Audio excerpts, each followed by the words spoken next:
Welcome back, all you cool cats and kitchens. It's another Friday night in with 10-minute horror.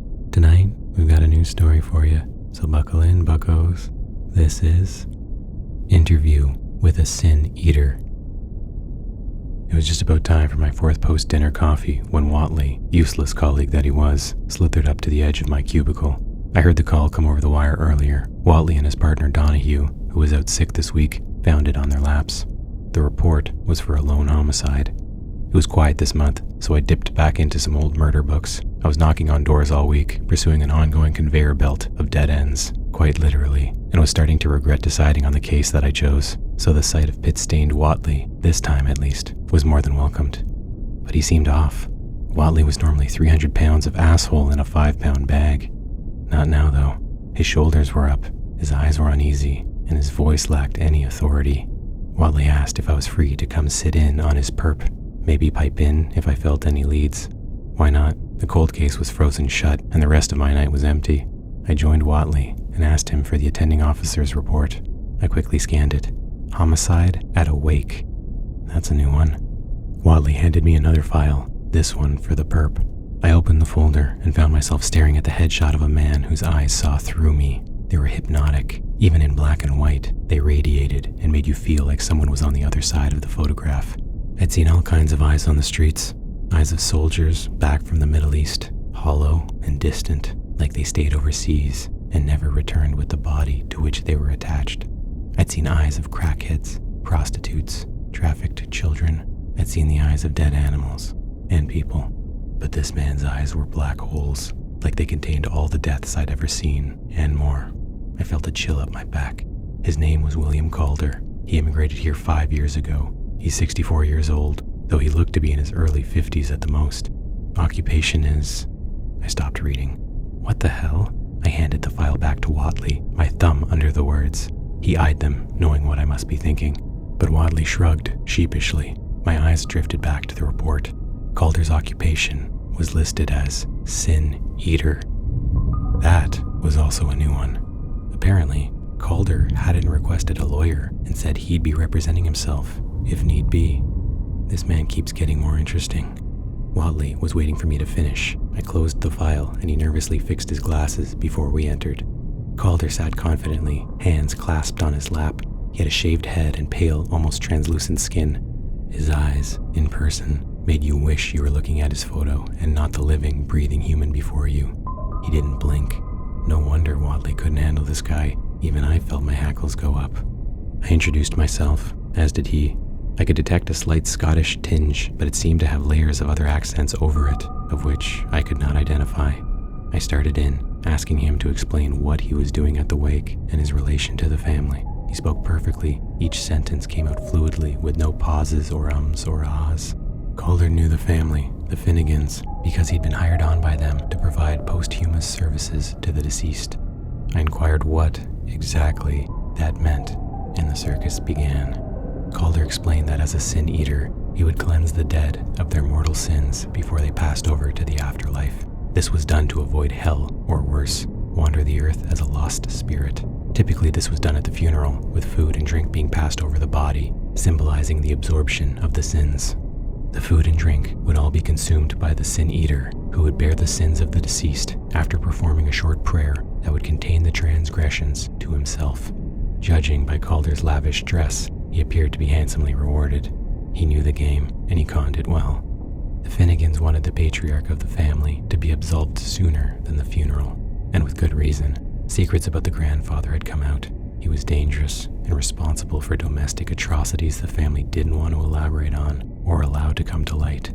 I asked Calder what sins the grandfather carried, but he refused to answer, claiming that although he'd been excommunicated by the Roman Catholics, he still held his oath of confidentiality to those who confessed, living or dead. I asked why he'd been excommunicated. He said priests were supposed to administer the last rites to the dying, and what Calder did ran counter to that territory. It all sounded like the ramblings of a crackhead, but he wasn't a crackhead, not like one I'd met. Calder spoke too well, too perfectly concise. The things he said were confusing, but they somehow made sense. He still hadn't blinked. I'm not up to date on my Bible jibber-jabber, but I knew Watley was. I could see his knee trembling under the table. I asked him if he could grab Calder some water. Whatley left, happily. It was just me and Mr. Sin Eater now. I asked him how someone comes to be in his occupation. Calder spoke of studying in monasteries and temples. He lived for over a decade in the Yerpa Valley in Tibet, where he was engaged in the practice of excarnation and the transmigration of spirits. He became a practitioner of sky burials. He went on to explain the area he lived in Tibet, there was no soil or dirt or trees on the stony mountains. You couldn't dig a grave or cut down wood to burn in a cremation, so they would take the body to the highest peak and disassemble it to decompose while being exposed to the elements. Yeah, sounded a lot like they chopped their family or friends' bodies up and left the pieces to be picked apart by vultures. But hey, what do us Westerners know? Back to the reality of the situation, William Calder murdered a 17-year-old boy at the boy's grandfather's wake. I asked him what happened to cause that. For me to understand, I would have to be a different man with vastly different experiences, explained Calder. I responded that the judge would be less willing to hear what he had to say than I was. He said that didn't matter. The only thing that mattered was 3 gentlemen would be arriving in the lobby any minute, and it was in ours, both mine, the precinct, and the neighborhood's best interest to allow them into the room. I told him if 3 men showed up asking for him to be released, they'd be joining him in a cell momentarily. He responded that no, they wouldn't, because what was happening was beyond my understanding, and the longer I prevented the final act of the ritual, the more dangerous it was for Calder, me, and everyone around us. He elaborated further. The boy at the wake, a distant teenaged cousin, had eaten some of the bread that passed over the deceased grandfather's body. The sins, collected in all parts of the food and drink, festered conjointly and passed into the teen. Concentrated together, the sins would overtake the boy and he would become violent and attack those around him. Calder had seen it happen before, many times, and took it upon himself to not allow it to occur again. He used a butter knife and slit the boy's throat, but hadn't been able to finish the ritual because of the obvious and ensuing panic. And at that moment, Whatley entered and motioned for me to step out for a word. I joined him in the hall. There were 3 men in the lobby. A rabbi, a priest, and an imam arrived a few minutes ago and were demanding to see William Calder. A rabbi, a priest, and an imam? That's gotta be the start of a joke, right? They all walk into a bar or something, not a police station. I told Whatley to put them on ice. This was an active investigation, and unless they were his lawyers, they had 0 standing here. I went back in and joined Calder. He knew the 3 men were here, and again urged me to allow them in. I didn't believe anything he said, and I let him know it, but I gave him credit for the creativity. I wanted to know more about the boy, if Calder had known him previously, if there was a grudge or any historical motivation. But Calder didn't, and there wasn't. He steered back to me, permitting the 3 men to enter, stating how dangerous it was getting. Was that a threat?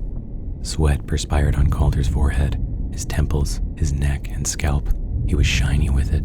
He started to blink, repeatedly now. Were his eyes changing colors? The whites had gone bloodshot, all within a matter of seconds. He put his now glistening hands on the metal table. His face was twitching and his body was trembling. He spoke, now in a deeper, thicker voice. If I didn't let the men in, I would die in here. Calder's eyes were sinking back into his skull, and I saw small wafts of black smoke drifting from his mouth. I couldn't look away. I couldn't move. The door burst open, and I watched as 3 men entered, the rabbi, the priest, and the imam. Whatley stood by the door, watching cowardly. Just as the 3 men got to Calder, I saw his eyes disappear into the back of his head. His mouth opened wide, and thick, black smoke billowed out of it, pluming like a nuclear explosion filling the room. Within seconds, I couldn't see anything. I felt the smoke envelop me, seeping into my core. There was screaming, pain, and hatred. A festering horde of abominations collected in my lungs and chest. Anger boiled inside like I'd never felt. Then, I heard chanting. 3 sets of voices in separate languages that came together, forming what sounded like a prayer. They boomed over the screams I heard in the smoke. Then, all of a sudden, the anger and hatred I felt began to fade away. It was easier to breathe. My vision became more clear. I realized I'd crawled over to the wall beside the door. As the smoke disappeared, I saw the 3 holy men standing over Calder. He was hunched over in his chair, heaving. The smoke was draining out of the room and up into Calder's nose and mouth. Low groans and coughs emitted from him as the last of it emptied. The men helped Calder up and carried him to the door. As they walked past me, Calder looked down, locking eyes with me.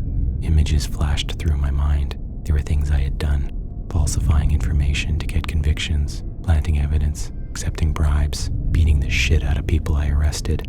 Even the man I'd gotten away with killing last year. The one who beat my murder rap because my old partner fucked up the paperwork. Then there was the prostitute from my rookie year. And there was more. So much more. Somehow I knew. Calder saw it all. He leaned down and put something in my hand. I was still in shock and couldn't move, but I felt it there. Then Calder and the 3 men were gone. Wadley came in moments later, nervously, like the place was filled with toxic gas. Garcia, the staff sergeant, was behind him. I felt tingling in my fingers and toes again. My joints started to come back to me.